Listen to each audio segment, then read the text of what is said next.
Chapter 14. Club Cal 4 turned out to be a discreet little operation on the corner of two quiet streets in East Flatbush. An ancient marquee announced CUBKLFOR, Cub Culfor, and threatened to collapse at any moment. Nice, Sierra said. Listen, Robbie stopped at the wood-paneled door. I told you I'd tell you what I could about Shadowshapers and what we do. Sierra nodded. And I'm gonna do that. I'm gonna show you, actually. All I ask is that you not freak out. The boy's face was serious. Look, I'm not promising I'll stay if things get messy, Robbie, she said. You know what kind of week it's been. It won't be no corpuscles, I swear. Just trust me for a bit, okay? Sierra nodded. I'll try. I want you to understand, this isn't something I show people, like, ever. Got it? Got it. And I'm only doing it because it's easier to show you than explain it, and because you're... I'm what? Because you're you, Sierra. Okay? Sierra realized she wasn't sure what to do with her mouth.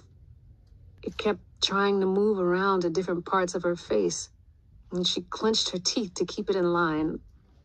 Okay, she said tightly. Inside, a disco ball sent tiny flickers spinning around the dim lounge. The lights passed fleetingly across the faces of couples dancing, teenagers chatting in corners, some old guys nursing drinks at the bar, and waitresses working the floor. A haze of smoke hung in the air.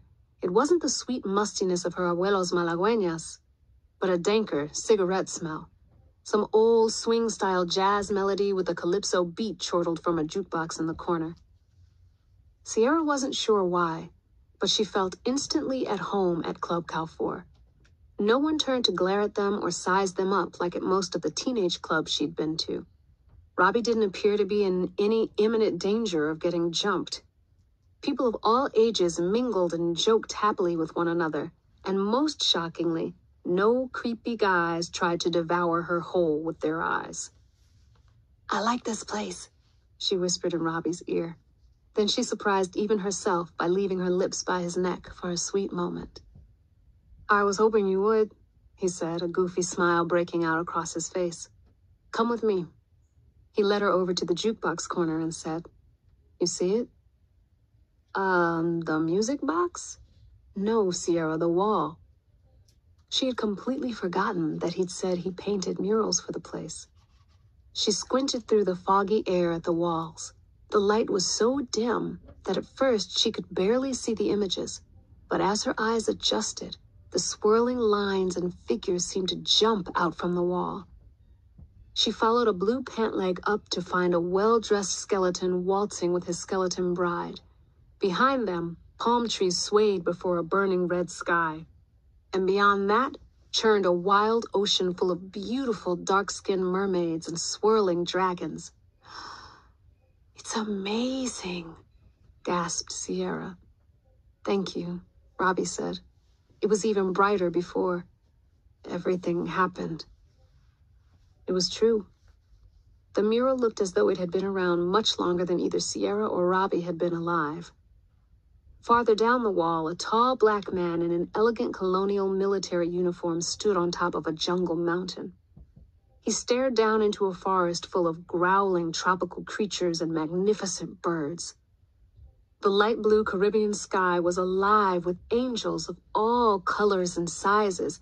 They fluttered merrily toward some unseen source of brilliant light. Sierra spun slowly around. Each wall of Club Cal 4 was covered with an epic masterpiece rendered in Robbie's distinctive graffiti-like style. You see, she said, you say you're not slick, and yet here we are in this romantic little club surrounded by all your hot paintings. I think you might be slick, mister. Robbie replied with a who me shrug. There's more. It was the kind of line that would have struck Sierra as cocky if he hadn't said it with such a solemn face. He walked up to the wall and then turned to face the club. Do you see anything around the place? Anything strange?" Sierra looked around the room. There were a few more scattered couples, a full family of 6 eating dinner in a far corner, and a pretty waitress in her 30s walking from table to table, putting down silverware. "Not particularly." "Squint," Robbie said. "What?" "Try to relax your vision, if that makes any sense." "It doesn't." "It's called soft eyes. Don't look at any one thing, just sort of squint at the room so it becomes blurry." Sierra closed her eyes almost all the way, letting her lashes meet across her view. The room became a blur of color splotches and spinning lights. No big deal. Then something moved across the room toward her. It was tall, it was dark, it was almost invisible against the foggy haze of the bar. Sierra's eyes shot open, but there was nothing there. What was... "You saw one." Robbie smiled at her. "One what, man?" "I knew you could. I knew from way back. Anyway, okay, look at the wall again." "Robbie, this is no kind of explanation if all I am is more confused and freaked out at the end of it. You realize that, right?" "You said you wouldn't freak out. Now look at the wall." Sierra made a face at him, but he'd closed his eyes, his forehead only a few inches from the painted skeleton foot. He raised his left hand and touched the wall with his right. Sierra squinted and then almost toppled over. The tall shadow charged across the club toward them, dove straight at Robbie, and then seemed to vanish into his chest. Robbie barely moved, his hand still on the wall.